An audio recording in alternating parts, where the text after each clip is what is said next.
Davao City, ginawang war zone sa pagkubkob ng PNP sa KOJC compound ayon kay Senator Amy. Ang detalye ng balitang yan mula kay kapartner Carlo de la Peña. Kapartner Carlo.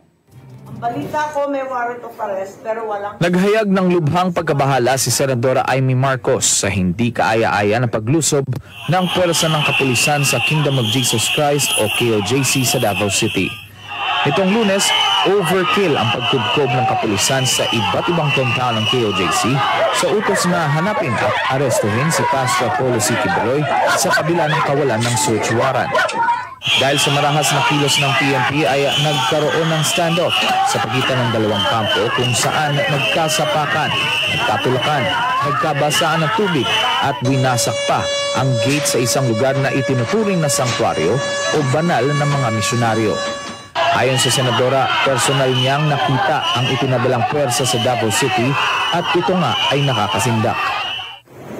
Aaminin ko, dumaan ako sa Davao, eksakto nung araw na yon.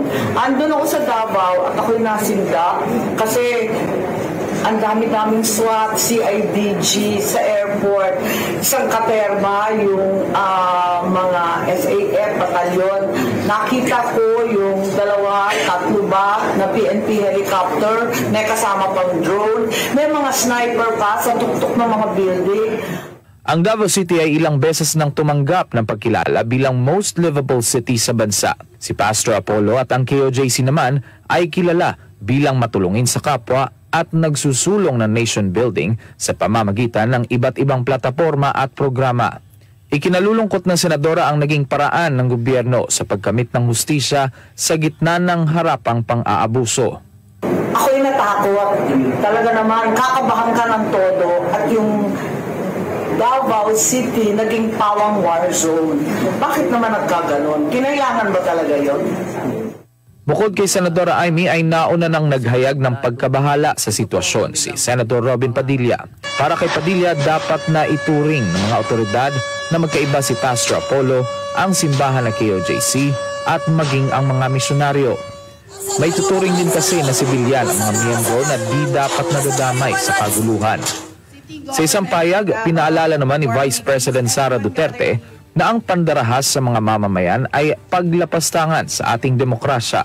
Ipinunto ni VP Inday na sa pagpapairal ng batas ay di dapat kalimutan ang kaligtasan ng mga sibilyan. Para sa Diyos at sa Pilipinas nating mahal, Carlo de la Peña, SMNI News.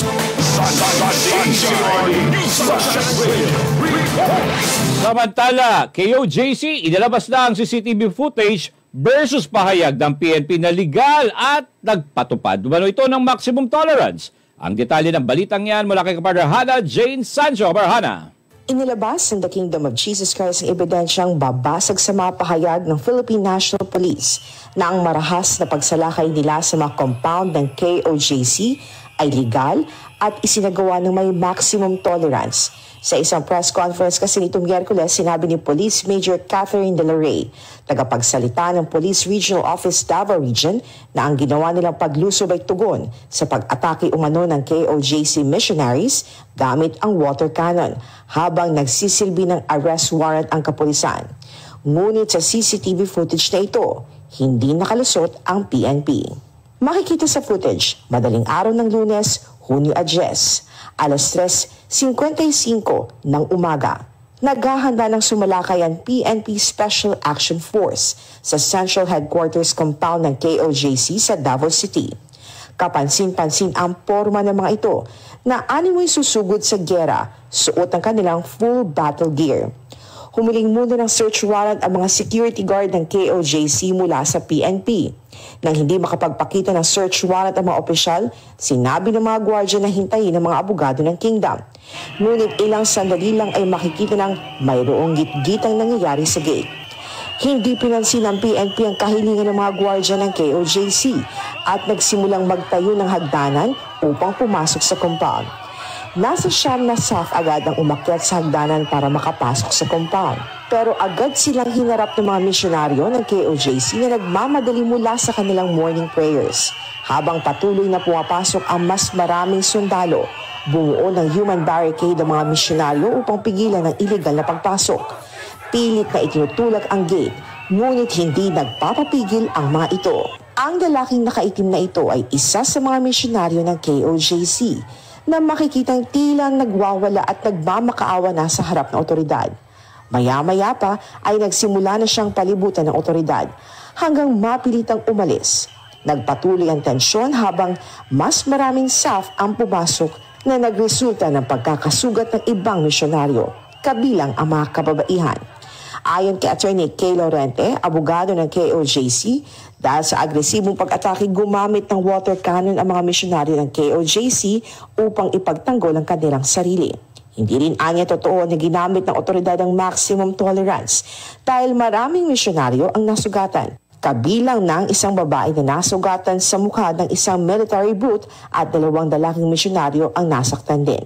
Hinamon din ni Atty. Laurente ang pahayag ni Major De La Rey na ang PNP ay walang nagawa kundi wasakin ang gate sa Glory Mountain property ng KOJC sa Tamayong Mount Apo dahil hindi pinapasok ng mga misyonaryo ang mga sundalo. Ayon kay Laurente, walang search warrant ang mga pulis at sinabihan silang papayagang makapasok kapag mayroon na. Ngunit tumanggi ang mga sundalo at marahas na winasak ang gate. Habang pumapasok ang elite force ng PNP, pinwersa nilang umalis ang grupo ng mga misyonaryong katutubo at magsasaka na nagtipon sa gate na nagresulta sa pagkakasugat ng ilan. Nagsisinungaling din ang otoridad ayon kay Sonia Advincula, isang full-time KOJC missionary na sinagip ng PNP ang mga menor de edad. 6 na misyonaryo ang nasaktan, kabilang ang mga menor de edad. Nakasama ang kanilang mga magulang. Inanunsyo ng PNP na naghahanda silang sampahan ng kaso ang 6 na misyonaryo dahil umano sa obstruction of justice o paghadlang sa hustisya. Ngunit ayon kay Atty. Laurente, pinosasa ng PNP ang mga misyonaryong katutubo na nagpoprotekta lamang sa kanilang tahanan at simbahan, kabilang sa mga pinosasan ang mga menor de edad. Nilinaw ni Atty. Laurente nang dumating ang mga abogado ng KOJC sa compound sa Davao City, kanila agad na inasikaso ang arrest warrant at sinamahan ang pagpasok ng mga opisyal na nagpapakita na walang intensyon na hadlangan ang hustisya. Para sa Diyos at Pilipinas kumahal, ito si Hannah Jane Sancho, SM9 News. Sa iba pa mga balita, OFW sa apektado ng sunog sa Kuwait. Nasa 11 ayon sa DMW. Alamin natin yan kay Cherry Light. Cherry. Kinumpirma ng Department of Migrant Workers na 11 overseas Filipino workers ang apektado sa nangyaring sunog sa isang residential building ng mga dayuhang manggagawa sa Kuwait noong Miyerkules. Sa isang ulat na ipinadala kay Migrant Workers Secretary Hans Leo Kakdak, sinabi ng MWO Kuwait na 3 sa 11 ay ligtas at accounted habang 3 pa ang nasa ospital kung saan 2 sa mga ito ang nasa critical na kondisyon. Samantala inaalam pa ang status ng 5 pang Pinoy. Sinabi naman ng Overseas Workers Welfare Administration o OWA na nakatutok ang mga kawani nito sa Kuwait sa kalagayan ng 3 Pilipinong nasa ospital upang agad na maibigay ang kinakailangang tulong ng mga biktima.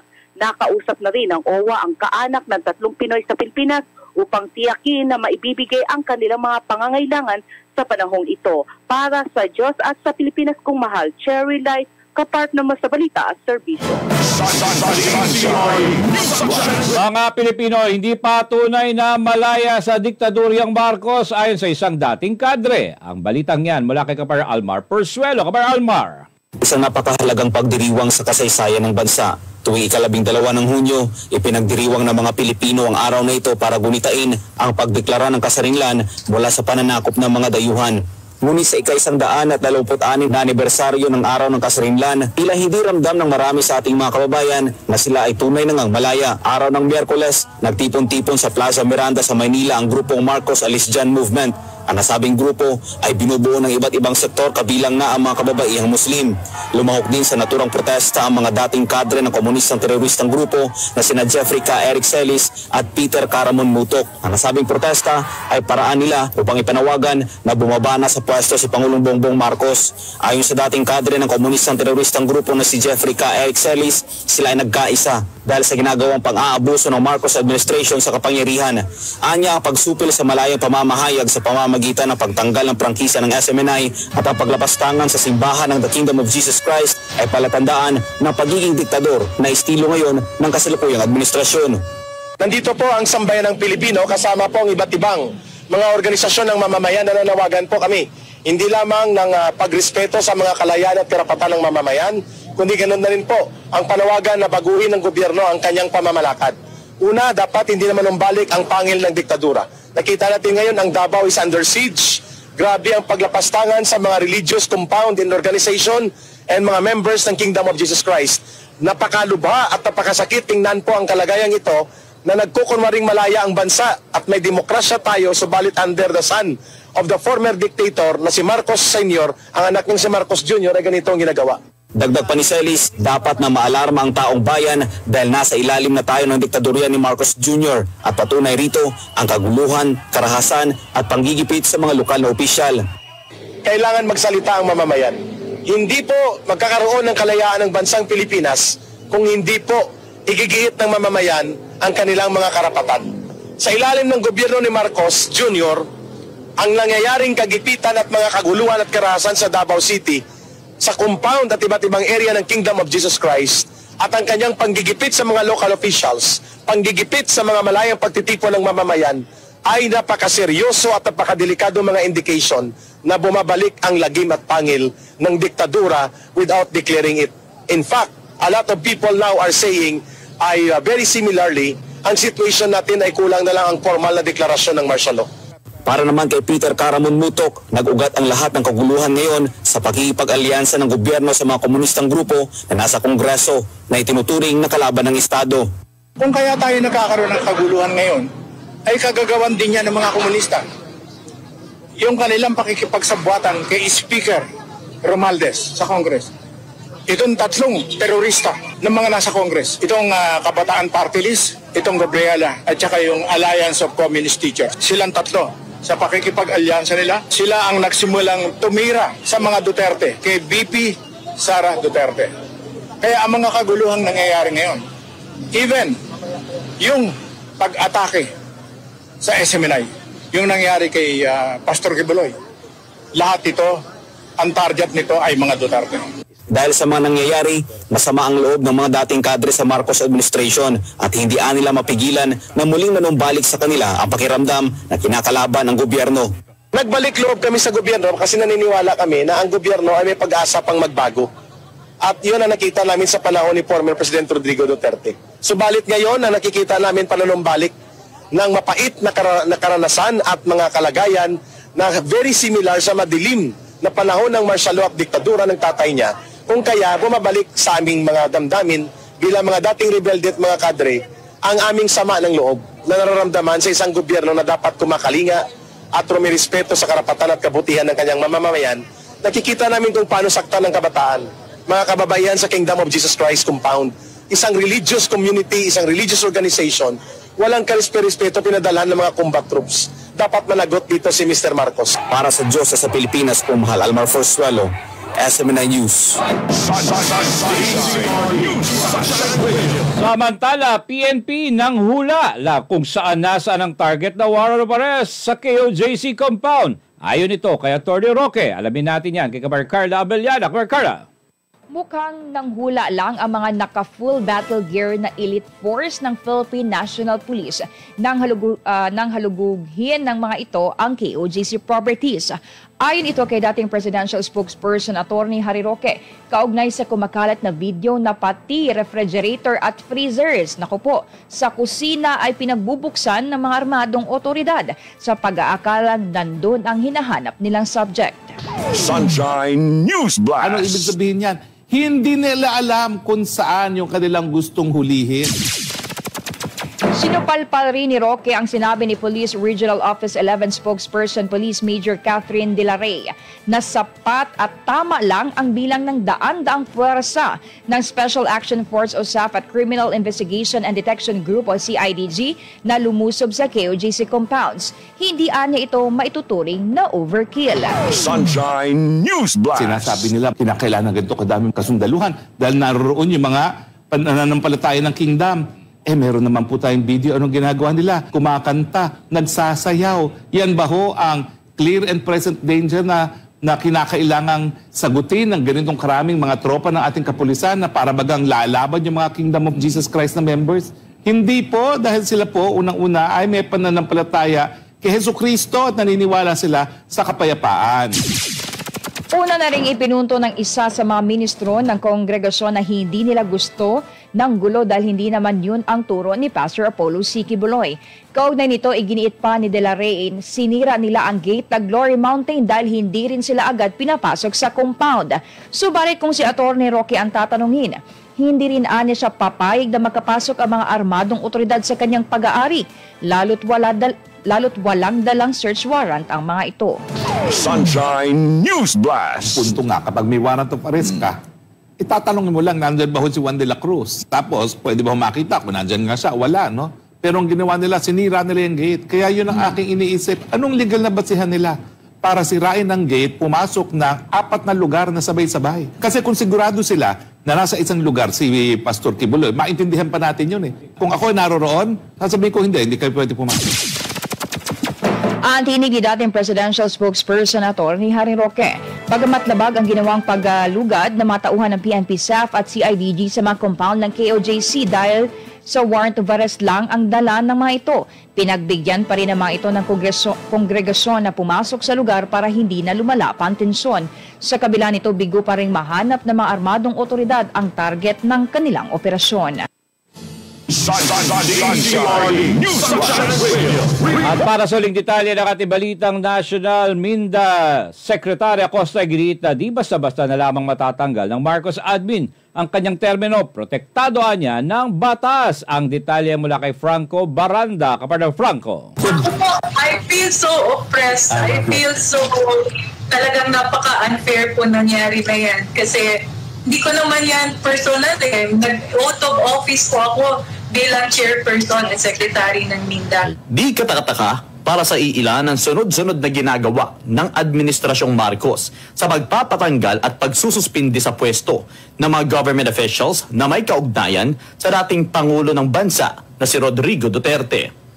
Kabilang na sa mga ito ay sina Governor Hubahib ng Davao del Norte, Mike Rama na mayor ng Cebu City at ang bago lang na tinanggalan din ng posisyon na appointed din ni dating Pangulong Duterte mula sa Mindanao Development Authority na si Secretary Mabel Acosta. Ang dahilan ng pagpapatanggal ni Marcos Jr. kay Acosta ay loss of his trust and confidence o kawalan ng tiwala at kumpiyansa na maituturing na unconstitutional move ng Pangulo ng Bansa. Kasi hindi nga ako position of trust and confidence eh. Hindi ako kasama sa inner circle nila. Tapos sinasabi nila wala daw silang trust and confidence sa akin. In the first place, ako po ay chairperson ng Minda. Hindi po ako kasama ng inner circle ninyo. So, you have to factor out trust and confidence. Hindi ako po terms eh. Ako ay protected ng batas. Sa Republic Act 9996 o ang Mindanao Development Authority Act of 2010 Section 7, mayroong fixed term na 6 years o nakapirming termino sa loob ng 6 na taon bilang kalihim ng naturang tanggapan kung saan maaari lang itong matanggal sa posisyon kung makikita ang may paglabag sa batas o inilalagay nito sa masamang imahe ang tanggapan. Maganda nito, nakatanggap ang Mindanao Development Authority ng highest rating mula sa POA or Commission on Audit. Ibig sabihin, sa 2 years na ako ay mag-perform, napakaganda ng resulta nito sa Commission on Audit. Ibig sabihin, good governance po ang pinairal natin doon sa Mindanao Development Authority. Sa kabilang banda naman ay may patotsyada si Acosta kay Anton Lagdameo na kasalukuyan Special Assistant to the President ng Marcos Administration at kay Leo Magno na bago lang na italaga bilang kapalit nito. Kilala ko po yan si Anton. Kilala ko po yan si Leo Magno. In fact, nakikita kami sa mga official functions pero wala silang sinasabi sa akin. So ganun sila wala akong nakitang goodwill, wala akong nakitang good faith. Kasi harap-harapan na ako ay nabastos. Hindi sila gumawa ng attempt man lang na kausapin ako. So napakasama po ng ugali. Kasi kami po ay puro taga Davao at nag-attempt si Leo Magno na tawagan ako, nag-text siya sa akin na, "Madam, can I call you?" Pero yan po ay nalagdaan na ang kanyang appointment. Saka pa siya tatawag sa akin, yung nalagdaan na appointment niya. Sa ngayon, kasalukuyang hinihintay ni Acosta ang desisyon ng Regional Trial Court sa kanyang mga isinampang reklamo laban sa mga nilabag na batas ng Marquez administration. Para sa Diyos at Pilipinas Kumahal, Franco Baranda, SMNI News. International News Blast. Mga kababayan nag-Afghan, ipinanawagan ng UNICEF na sa Taliban na makapag-aral na muli. Ang detalye mula kay Kapatid Joyce Esber. Tumbas na ng 1,000 araw simula nang ipinagbawal ng mga kababaihan sa Afghanistan na pumasok sa mga paaralan, lalong-lalo na sa secondary level. Ang pagbabawal na ito ay nagsimula naman ng mamahala ang Taliban sa Afghanistan noong 2021. Panghihikayat ngayon ng UNICEF sa Taliban, pagbigyan na muli ang mga kabataan na makapagpatuloy sa pag-aaral. Ipinanawagan na rin ng UNICEF sa international community na suportahan ang mga kababaihang Afghan.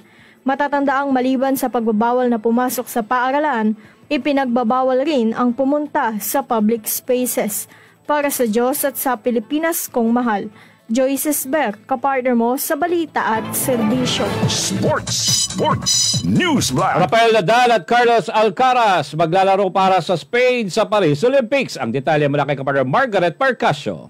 Maglalaro para sa Spain ngayon 2024 Paris Olympics ang tennis player na sina Rafael Nadal at Carlos Alcaraz. Sa doubles category, sasabak ang dalawang manlalaro. Isang karangalan para kay Alcaraz na makapaglaro sa Paris Games kasama si Nadal dahil itinuturing niya rin itong childhood hero. Samantala, target nila gaya ng ibang atleta ang makasungkit ng gold medal. Ito si Margaret Percasio, ang inyong citizen correspondent, nag-uulat para sa Diyos at sa Pilipinas nating mahal. Showbiz News Blast. NCT 127 may summer comeback ngayong Hulyo. Second group ng BAP. Posible magkaroon muli ng music release. Alamin natin ang showbiz balitang yan kay kapartner Bal de Villagracia. Isang summer comeback ang handog ng K-pop boy group na NCT 127 ngayong Hulyo. Sa anunsyo, ito ang kanilang magiging 6th full album. Ito na rin ang kauna-unahang promotions ng grupo na hindi kasama ang kanilang leader na si Taeyong, kasunod ang pasisimula ng kanyang mandatory military enlistment noong Abril. Nitong May 22, 2024 ay inirelease ng grupo ang kanilang Japanese single na may pamagat na Colors.